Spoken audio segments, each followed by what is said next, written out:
Praise the lord. హల్లెలూయా. దేవుని పరిశుద్ధ నామానికి మహిమ కలుగును గాక.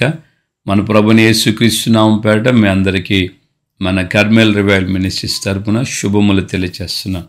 హల్లెలూయా. నా ప్రియమైన దేవుని బిడ్డలారా, ప్రభువు తన మహా ఉచితమైన కృప చేత మనల్ని ఈ విధంగా ఆయన నూతన మాసంలో ప్రవేశింపచేశారు. ఈ మొదటి శనివారం దినమందు మనము శుద్ధీకరణ కూడిక ఆనవాయితీగా, ఇది ఒక ఆచారంగా కాదు కానీ ప్రకారం క్రమంగా ప్రభు యొక్క రక్త మాంసాలని సమీపించడానికి ముందుగా మనల్ని మనం ఈ విధంగా పరిశుద్ధపరచుకోవాలి. అనగా కేవలం ప్రభు బల్ల కోసం మాత్రమే కాదు కానీ ప్రతినిత్యం ఆయన ఎదుట మనం నిర్దోషులుగా, నిరపరాధులుగా, నిష్కలంకులుగా ఉండాలనేది దేవుని వాక్య ఉద్దేశం. మరింత జాగ్రత్తగా ప్రభు రక్త మాంసాలను సమీపించేటప్పుడు మరింత జాగ్రత్త వహించడానికే ఈ శుద్ధీకరణ కూడిక. దేవుని యొక్క లేఖనం ప్రసంగి గ్రంథంలో మనం చూస్తున్నాం, దేవుని మందిరానికి వెళ్ళినప్పుడు నీ ప్రవర్తన జాగ్రత్తగా చూసుకో అని రాయబడింది. అంటే ప్రతి వారం ప్రతి ప్రార్థనలు మందిరాల్లో జరుగుతున్నప్పుడు వెళ్ళేటప్పుడు ప్రవర్తన జాగ్రత్తగా చూసుకోవటం అంటే కేవలం మందిరానికి వెళ్ళేటప్పుడు మాత్రమే కాదు, మనకు దేవుని సన్నిధి వాగ్దానం ఇలాగ కూడా ఉంది కదా, నా సన్నిధి నీకు తోడుగా వచ్చును, నేను నీకు నెమ్మది విశ్రాంతి కలుగు చేస్తానని. వీళ్ళారా, మనం గమనించాల్సిన మాట ఏంటంటే దేవుని యొక్క సన్నిధి నిరంతరము నిత్యము మనకు తోడుగా ఉంటుంది.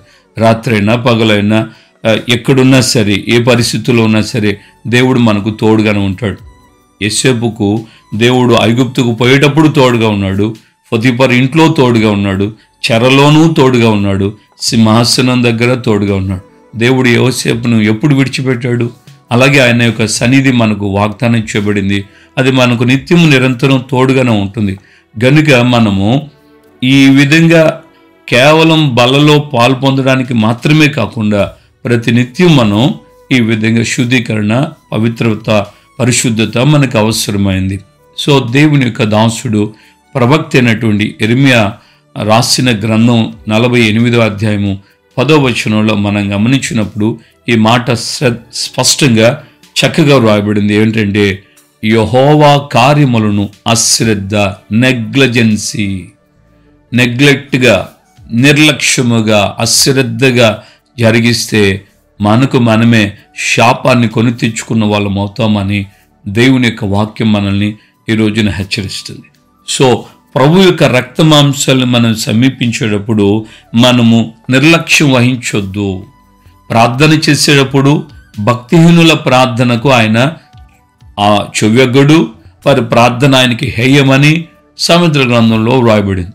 ప్రార్థన చేసేటప్పుడైనా దేవునికి నీవు మొక్కుబడులు చెల్లించే విషయంలోనైనా, అనగా కృతజ్ఞతాస్తుతి నీవు చెల్లించే విషయంలోనైనా, నీవు అపవిత్రులుగా అశ్రద్ధ చేస్తున్న వ్యక్తులుగా, లోకస్తులుగా, నిర్లక్ష్యంగా, ఏదో బడాయిగా, ఏదో చెల్లించాలి కాబట్టి, ఏదో చేయాలి కాబట్టి అన్నట్లుగా మనము చేస్తే దాని ద్వారా ఆశీర్వాదం రాకపోగా తిరిగి మనకు లేని శాపాన్ని మన చేతులారా మనం కొని తెచ్చుకున్న వాళ్ళం అవుతాం. అలాగే దేవుడు ముందుకు చెప్తున్నాడు లేవి కాండంలో, దేవునికి నిర్గమ, లేవి, ఈ యొక్క సంఖ్యాకాండం, ద్వితీయోపదేశ కాండం, ఈ కాండాల్లో మనం గమనిస్తే ప్రతి వ్యక్తి యొక్క జీవితానికి క్రమము అక్కడ పునాదిగా వేయబడి ఉంది. సో ఈ యొక్క కాండాలలో దేవుడు అంటాడు, యెహోవాకు బలి అర్పించేటప్పుడు ఆ బలి ఎలా ఉండాలట? నిర్దోషమైనదిగా ఉండాలి. ఏ పశువును తీసుకొచ్చినా ఆ కాలంలో ఆయన విధంగా చెప్పాడు, నీవు ఏ బలి దేవునికి అర్పించేటటువంటి సమయంలో ఆ బలి నిర్దోషమైనదిగా ఉండాలి, రెండవదిగా శ్రేష్టమైనదిగా ఉండాలి. ప్రియమైన దేవుని బిడ్డలారా, కయీను, హేబేలు యొక్క జీవితాన్ని మనం చూస్తున్నాం. కయీను దేవునికి బలి తీసుకొచ్చాడు నిర్లక్ష్యంగా. ఏదైతే ఉందిలే, ఆ పొయ్యి రాళ్ళ మీద పెట్టి ఆ నిప్పులలో కాల్చడానికే కదా అన్నట్లుగా అనుకున్నాడు. ఇది కేవలం ఆ నిప్పుల మీద వేసి అర్పణ చేయడానికి అని అనుకున్నాడే కానీ ఇది దేవునికి నేను అర్పిస్తున్నాను అని అనుకోవట్లేదు.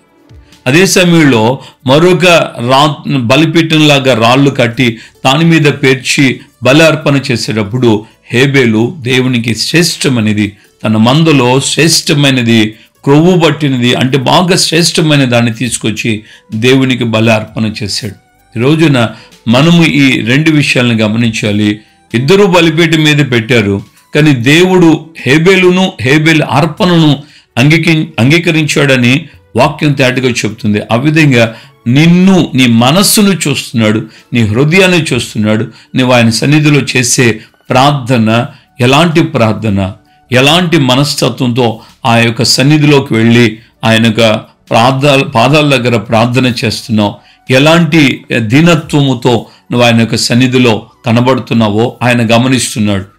దేవుని యొక్క సన్నిధికి వెళ్ళిన క్రొత్త నిబంధనలు ఉన్న ఆ ఇద్దరు వ్యక్తులు కూడా మనకు తెలుసు కదా. ఒకడు పరిసయుడు, ఒకడు సుంకరి. సో పరిసయుడు దూరం దేవుని యొక్క సన్నిధిలోకి వెళ్ళిపోయాడు. సుంకరిలాగా దూరంగా ఏమీ నిలబడలేదు, లోపలికి వెళ్ళిపోయి బడాయిగా ప్రార్థన చేస్తున్నాడు. గొప్పలు చెప్పుకుంటున్నాడు. నేను అలాంటోడిని, నేను ఇలాంటోడిని, నేను అది చేస్తున్నాను, నేను దశంభాగాలు ఇస్తున్నాను, నేను ప్రార్థనలు ఉపవాసాలు ఉంటున్నాను, నేను అలా ఉంటున్నాను, ఇలాగ ఉంటున్నాను, నేను ఇలాగ ఉండనందుకు నీకు కృతజ్ఞతాస్తుతులు, స్తోత్రాలు, నేను ఇదిగో ఈ దూరంలో ఉన్నటువంటి అసంకర్లాగా కూడా నేను లేను అన్నట్లుగా తనలో ఉన్నటువంటి తన క్వాలిటీస్, తన యొక్క హైఫై లెవెల్ని, తను చేస్తున్నటువంటి ఆ గొప్ప విషయాలుగా గొప్పలుగా వాటిని భావించి దేవునికి చెప్తున్నాడు. కానీ అతనైతే దూరం నిలుచుని ఆయన తగ్గించుకున్న ఆ మనసుతో, విరిగి నలిగిన మనసుతో, పశ్చాత్తాపంతో ఆకాశం వైపు కనులెత్తడానికి కూడా ధైర్యం చాలక రొమ్ము కొట్టుకుంటూ చిన్న మాట చెప్పాడు. పాపినయ్యా, నా పొరపాట్లు నాకు తెలిసే ఉన్నాయి, నా అతిక్రమాలు నాకు తెలిసే ఉన్నాయి, నన్ను మన్నించండి. నీ సన్నిధి వైపు కనులెత్తడానికి కూడా నాకు ధైర్యం చాలటం లేదు. ఈ రోజున మనము అనుక్షణము మనం ఏమైతే కలిగి ఉన్నామో అది ఆయనను బట్టి మాత్రమే. ఒకవేళ నువ్వు మంచి వ్యక్తివే, పరిశుద్ధుడివే, నువ్వు పాపం చేయలేదు, నువ్వు దోష కార్యాలు చేయలేదు, నువ్వు అపవిత్రమైన కార్యాలు చేయలేదు, అయినప్పటికీ నీలో అతిశయం రాకూడదు. నేను పాపం చేయట్లేదు, నా నోట బీడీ సిగరెట్ రావట్లేదు, నేను మందు తాగట్లేదు, నేను కిలీలు వాడటం లేదు, పానపరాగులు వాడటం లేదు, నేను నోటి నుంచి అబద్ధాలు రావట్లేదు, నేను నీతిమంతుని, నేను భక్తుని, నేను అంతా, నాది ఇంత అని ఇవన్నీ చెప్పుకునే దానికంటే ముందు నీ హృదయం ఎలా ఉండాలంటే నీవు తగ్గింపు కలిగి, ఇవన్నీ కూడా ఒకవేళ జరుగుతున్నాయనంటే అది నన్ను బట్టి కాదయ్యా, నీవిచ్చిన రక్షణను బట్టి, నీ ప్రాణ త్యాగము ద్వారానే, నీ రక్తము ద్వారానే నేను కడగబడి పరిశుద్ధపరచబడ్డాను.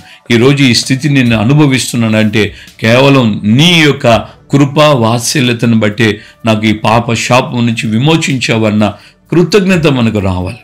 మనం ఒకవేళ ఉపవాస ప్రార్థనలు చేయొచ్చు, నీకు దేవుడిచ్చిన దాంట్లో నువ్వు దశంభాగం కంటే ఎక్కువ ఇవ్వచ్చు. ఇవన్నీ సెకండరీ. ఇవన్నీ చేయడానికి కారణం ఏంటంటే అది ఆయన యొక్క దయ, ఆయన యొక్క కృప, ఆయన యొక్క కనికరం. రాతి గుండెను తీసివేసి మాంసపు గుండెను మనలో పెట్టాడు. మనము కూడా మునుపటి కాలంలో ఇలాంటి పాపపు జీవితాన్ని జీవించిన వాళ్ళమే కదా. మరి ఈ రోజున మనం దేవుని సన్నిధిలో తగ్గించుకోగలుగుతున్నామా? అశ్రద్ధ చేయక దేవుని కార్యాలను అశ్రద్ధ చేయువాడు శాపగ్రస్తుడు అని దేవుని వాక్యం హెచ్చరిస్తుంది. కనుక మనం అశ్రద్ధ చేయకూడదు. అశ్రద్ధ అంటే నిర్లక్ష్యంగా మనం అర్పించే బలులు బుద్ధిహీనుల యొక్క బలులాగా, బుద్ధిహీనుల యొక్క ప్రార్థనలాగా మన ప్రార్థనలు ఉండకూడదు. మన ప్రార్థన గ్రహింపు కలిగి, నేను ఎలాంటి వాడిని, ఎలాంటి స్థితిలో ఉన్న వ్యక్తిని, నా బ్రతుకు ఎలాంటిది, ఎలాంటి దురాత్మ శక్తుల ప్రభావాలు, ఆ యొక్క భయంకరమైనటువంటి వ్యసనాలు నన్ను పీడించేవి, వాటన్నిటి నుంచి దేవుడు నాకు విడిపించాడు, విడుదలిచ్చాడు. ఆయన సన్నిధిలో పరిశుద్ధ జనముగా ఉండే ధన్యతను, కృపను, నూతన మనసును, నూతన బ్రతుకును నాకు ఇచ్చాడు అన్న కృతజ్ఞతతో మనం ఆయన సన్నిధిలో కనబడాలి. అలాగే మనం ఆయన యొక్క సన్నిధిలో చేసే ప్రార్థనలు, ఇచ్చే బలులు, అర్పణలు, ఇవన్నీ మనము ఆయన యొద్ద నుండి దీవెన పొందేటట్లుగా ఉండాలి తప్ప మన జీవితంలో బుద్ధిహీనముగా దేవునికి బలులు అర్పణ చేయకూడదు, ప్రార్థనలు చేయకూడదు. అతిశయము, గర్వంతో మనం దేవుని సన్నిధిలో అలాగ ఉండకూడదు.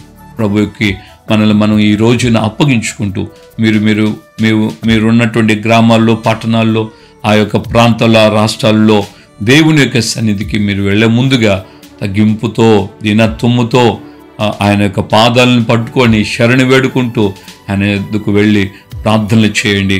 ఆయన రక్త మాంసాల్లో పాలు పొందండి. తద్వారా మీకు, మీ కుటుంబానికి దేవుడు దీవెన, ఆశీర్వాదాలు కలుగు చేస్తాడు. ప్రార్థన చేసుకుందాం.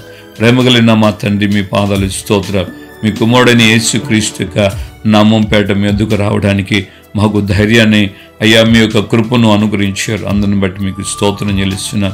ఈ రోజున ఈ విధంగా అయ్యా మమ్మల్ని మేము పరిశుద్ధపరచుకోవడానికి మీకు చెల్లించే అర్పణలు బలులు అయ్యా మీ యొద్దకు వచ్చి ఏ కార్యము ఏ చేసినా ఏ ప్రార్థన చేసినా అవన్నీ కూడా మేము బుద్ధిహీనులుగా అయ్యా జ్ఞానము లేని వాళ్ళుగా అయ్యా మా జీవితాల్లో మా ఇష్టానుసారమైనటువంటి అయ్యా స్వబుద్ధితో కాకుండా మేము స్వస్థ బుద్ధి కలిగిన వారమై మీకు మేము ప్రార్థనలు చేయాలని అర్పణలు చెల్లించాలని ఏమి చేసినా అది కృతజ్ఞత కలిగి దైవికమైన మనసుతో మేము ఉండి నడిపించబడాలని మీరు హెచ్చరించారు.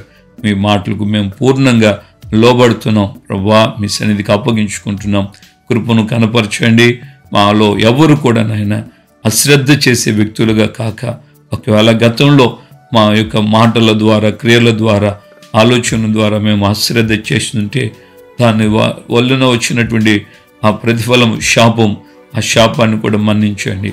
గతంలో జరిగినటువంటి ఆ అశ్రద్ధ క్రియలను బట్టి మేము శాపగ్రస్తులం అయిపోకుండా మన్నించి నాయన మీ యొక్క కృపతో మీ దయతో మేము దీవెన పొందుతున్న వ్యక్తులుగా మీకు సాక్షులుగా మేము బ్రతుకుటకు సహాయం వచ్చండి.